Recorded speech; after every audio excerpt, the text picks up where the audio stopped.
Brought to you by ITEL and Higher.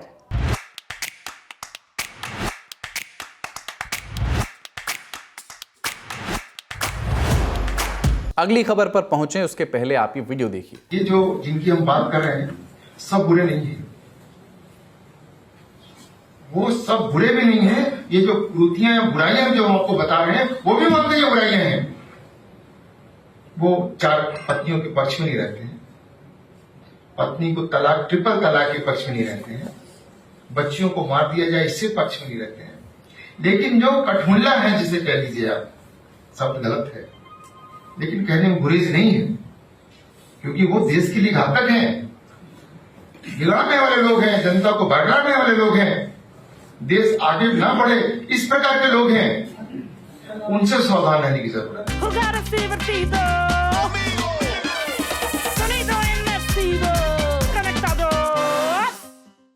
मंच पर बोल रहे ये शख्स कोई नेता नहीं है, ये हैं इलाहाबाद हाई कोर्ट के सिटिंग जज शेखर कुमार यादव। 8 दिसंबर को इलाहाबाद हाई कोर्ट के लाइब्रेरी हॉल में विश्व हिंदू परिषद के लीगल सेल के एक कार्यक्रम में उन्होंने शिरकत की। इस कार्यक्रम का विषय था समान नागरिक संहिता, एक संवैधानिक आवश्यकता। इस इवेंट में ही जस्टिस शेखर कुमार यादव ने शिरकत की। न सिर्फ शिरकत की बल्कि भाषण भी दिया।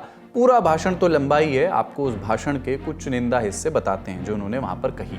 उन्होंने कहा कि हिंदू मुसलमानों से ये उम्मीद नहीं करते कि वो उनकी संस्कृति का पालन करें, बल्कि वो सिर्फ इतना चाहते हैं कि वो उसका अनादर ना करें।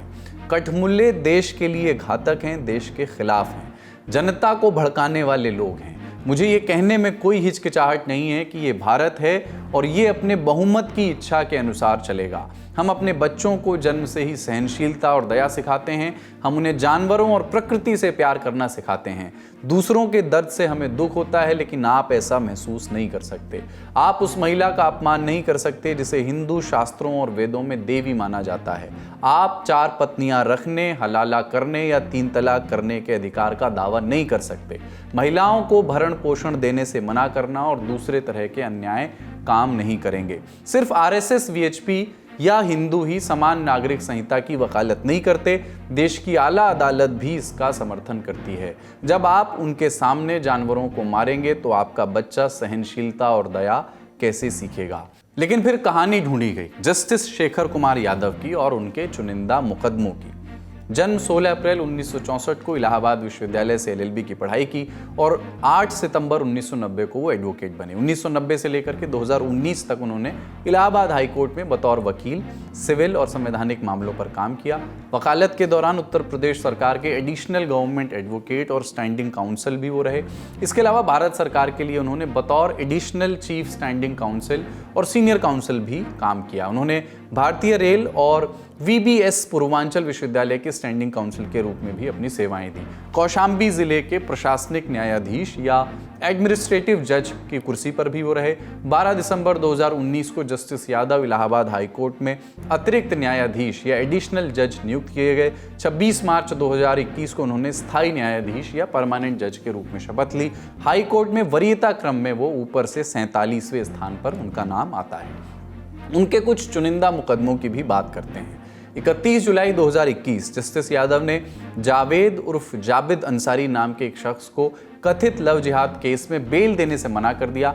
अपने ऑर्डर में जस्टिस यादव ने लिखा कि जब देश के बहुसंख्यक समाज से कोई अपना धर्म परिवर्तन करता है तो देश कमजोर होता है और विनाशकारी ताकतों को बढ़ावा मिलता है। 25 अगस्त 2021 जस्टिस यादव ने साइबर फ्रॉड से जुड़े एक मामले में आदेश पारित किया। एक रिटायर्ड हाई कोर्ट जज के अकाउंट से पैसे की चोरी के इस मामले में उन्होंने कहा कि सरकार को सोचना चाहिए कि ऐसे अपराधों से सख्ती से कैसे इनको रोका जाए, कैसे इनसे निपटा जाए। 13 जनवरी 2022 को इसी मामले में 4 आरोपियों की बेल याचिका खारिज करते हुए जस्टिस यादव ने केंद्र सरकार के आधार और बैंक खाते को लिंक करने के फैसले से सहमति जताई। 1 सितंबर 2021 को अपने एक आदेश में जस्टिस यादव ने गो हत्या के आरोपी जावेद को बेल देने से, जमानत देने से मना कर दिया। जस्टिस यादव ने आदेश में कहा कि गाय को देश का राष्ट्रीय जानवर घोषित कर दिया जाना चाहिए। उन्होंने कहा कि गाय एकमात्र पशु है जो ऑक्सीजन लेती भी है और छोड़ती भी है, और जब गाय का कल्याण होगा तभी देश का कल्याण होगा। वो आगे कहते हैं कि हमारे देश में ऐसे सैकड़ों उदाहरण हैं कि जब जब हम अपनी संस्कृति को भूले, विदेशियों ने हम पर आक्रमण करके हमें गुलाम बनाया। आज भी हम नहीं जागे तो ना भूलें कि अफगानिस्तान में तालिबान ने क्या क्या किया। 9 अक्टूबर 2021 फेसबुक पर एक पोस्ट के लिए गिरफ्तार हुए सूर्य प्रकाश को बेल देते हुए जस्टिस यादव ने कहा कि प्रभु श्री राम और कृष्ण हमारे दिलों में रहते हैं। वो आगे कहते हैं कि भारत की संसद को श्री राम, श्री कृष्ण, श्रीमद् भगवद गीता, रामायण, महर्षि वेदव्यास और महर्षि वाल्मीकि का सम्मान करने के लिए कानून पारित करना चाहिए। 13 अप्रैल 2022 को जस्टिस यादव ने एक समलैंगिक कपल की उनकी शादी को मान्यता प्रदान करने की याचिका खारिज कर दी थी। 13 फरवरी 2023 में एक महत्वपूर्ण आदेश में जस्टिस यादव ने कहा कि औरतों को भी गैंगरेप या सामूहिक बलात्कार के केस में आरोपित किया जा सकता है। उन्होंने कहा कि भले ही एक औरत किसी दूसरी औरत का बलात्कार नहीं कर सकती हो, लेकिन गैंगरेप में सहयोग करने के लिए उन पर मुकदमा चलाया जा सकता है। 31 अक्टूबर 2024 को जस्टिस यादव ने 4 साल की एक बच्ची के साथ हुए बलात्कार में आरोपी को बेल देने से मना कर दिया। उन्होंने कहा कि हमारे देश में बच्चियों की पूजा की जाती है। बलात्कार न सिर्फ पीड़िता बल्कि पूरे समाज के खिलाफ अपराध है। जस्टिस शेखर कुमार यादव का कार्यकाल 15 अप्रैल 2026 को समाप्त होगा। इन सारे मुकदमों का स्रोत है लाइव लॉ। इस खबर में फिलहाल इतना ही।